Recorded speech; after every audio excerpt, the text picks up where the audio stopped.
नमस्ते, मेरा नाम हरपाल है और आप THN 24 देख रहे हैं। रायगढ़ जिले के खरसिया चौक के अंतर्गत एक अनोखा मामला आया, जहां पर एक युवक अपने मामा के घर से निकलता है, कुछ लोगों से बातचीत करता है और अगली सुबह युवक जो है नाली में उसका शव तो नहीं कहे, अधमरी हालत में वह युवक मिलता है। शरीर 70 से 80% तक झुलस गया था। परिजनों को यह सूचना मिली कि आपके अमुक व्यक्ति का शव पड़ा हुआ है नाली में। फिलहाल परिजन अस्पताल पहुंचे, युवक को इलाज कराने के लिए ले जाया गया। युवक की सांसें चल रही थी, बातचीत नहीं हो सका था। युवक जो है सदमे में था या फिर बेहोश था। अब परिजन है, युवक की मौत हो चुकी है, मरचूरी में है। और क्या कुछ हुआ, पूरा मामला लेकर बातचीत करते हैं। भैया, आपसे भी जानेंगे कौन है, क्या हुआ था, कैसे जाने। नंदू पटेल, जो उनका शिव प्रसाद नाम है, लेकिन हम लोग उसको प्रेम से नंदू भाई करके बुलाते थे। अच्छा खासा लड़का था। कौन से गांव का मामला है, कौन सी जगह है? चपले गांव का मामला था। मतलब गांव रहने का चपले का था वो, लेकिन जो मामला घटना हुआ है वो महुआपाली का था। कैसे हुआ था, क्या दिख निकला था बैंक जा रहा हूँ करके, और बैंक में काम होने के बाद में उसके मामा घर गया। मामा घर रात को 10 बजे खाना वाना खाया है। उसके बाद चपले आ रहा हूँ करके वहां से निकला है, और रास्ते में कुछ लड़के लोग उसको रोके हैं, और रोकने के बाद में उसको घटना को अंजाम दिया है, जला दी उनको। अच्छा, बैंक आया था, क्या कुछ काम करता है? वेल्डर है। कुछ बताया कि कितना पैसा मिला था? कुछ पैसा मिला उसको तो नहीं बताया, बाकी वो बैंक घर से जा रहा हूँ करके बोला है। उसके मामा घर में रुका था। ठीक है। परिवार में कौन कौन है उनके? शादीशुदा है क्या? भाई बहन, बीवी बच्चे? शादीशुदा है, एक लड़का है, एक लड़की है, और उसका एक ठो भाई है। ठीक है। ये देखिए, आप मामा जी हैं उनके? हाँ जी सर। तो क्या हुआ था भांजे के साथ? खाना वाना खिला के कहाँ भेजे थे, कैसे ये पता कैसे चला आपको?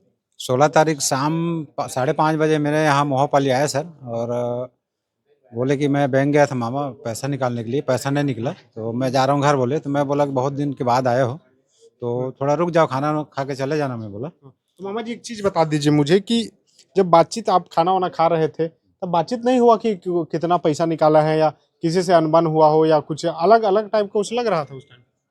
बातचीत मतलब तो किए, मतलब रुके थे, बहुत टाइम तक रुके थे बातचीत में। मतलब बोले कि पैसा नहीं निकाला हूँ करके, तो मैं बोला कि फिर एक आध दिन आके निकाल लेना। मैं बोला कितना निकालने आए थे, कुछ बताए थे? उनका पेमेंट आया था सर, लगभग 10-12 हज़ार पेमेंट आया था। तो वो बोले कि पेमेंट नहीं आया है। मैं तो मामा वो घर जा रहा हूँ। मैं बोले मैं बोला कि बहुत दिन बाद आए हो तो खाना वाना खा के चले जाना। मैं बोला तो रुके। आपके साथ खाए थे? हाँ, खाना वाना खाए। हाँ। उसके बाद मैं बोला कि रुक जाइए, बहुत रात हो गया है, मत जाओ करके, माहौल थोड़ा ठीक नहीं रहता है गांव का। तो वो बोले नहीं मामा, मेरे को सुबह ड्यूटी जाना है।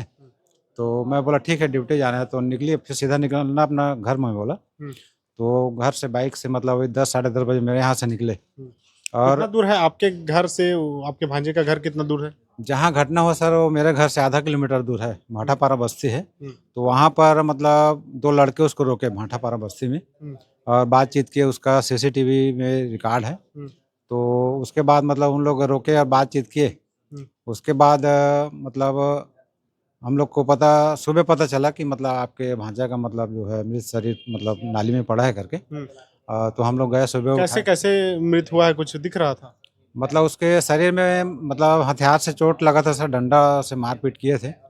और मतलब पूरा शायद पेट्रोल वेट्रोल डाल के उसको जलाया थे मांझली पूरा। तो लगभग लूटपाट हुई है भांजे के साथ?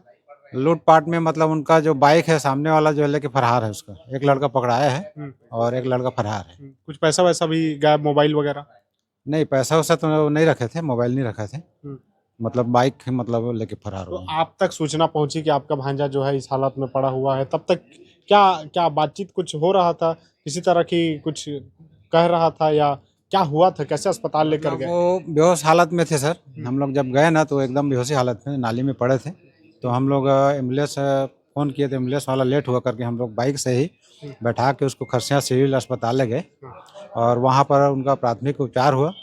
और उपचार करने के बाद वो बोले कि केस क्रिटिकल है, आप सीधा रायगढ़ ले जाइए करके। तो एक चीज़ बता दीजिए मुझे सर कि ये जब हादसा हुआ, तो कुछ अंदेशा हो रहा है कि किसी के साथ हो सकता है पुरानी रंजिश हो, या फिर कुछ ऐसा मामला जिसको लेकर कोई घात लगाकर आपके भांजे को मारने का प्रयास किया हो, कपड़े उतारे गए हो, तो इसको लेकर कुछ शक हो रहा है किसी पर?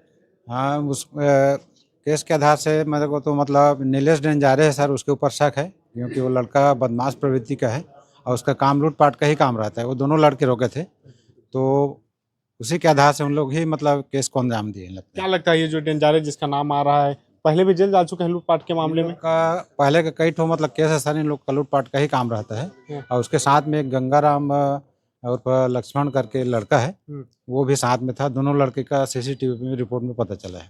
ठीक है, अब देखिए पोस्टमार्टम के लिए यहाँ पर शव को लाया गया है और पोस्टमार्टम रिपोर्ट आने के बाद ही मामला स्पष्ट हो सकेगा कि आखिर युवक के साथ हुआ क्या। नंदू की हालत जो है उस स्थिति तक पहुंची कैसे, उसके साथ किस तरह से बर्बरता हुई, आखिर जिंदा जलाने के पीछे कारण क्या रहा और उसके साथ कितने लोगों ने बर्बरता की, किस तरह से मारपीट हुआ, सबका खुलासा होगा। पुलिस फिलहाल एक आरोपी को हिरासत में ली है, पूछताछ कर रहे हैं, जबकि दूसरा जो उसका साथी है जो सीसीटीवी कैमरे में दिख रहा है वो मृतक की मोटरसाइकिल लेकर के अभी भी फरार है। पुलिस उसकी गहनता से जांच कर रही है। जो भी अपडेट होगा मैं आपको दिखाऊंगा। देखते रहिए द हिंदी न्यूज।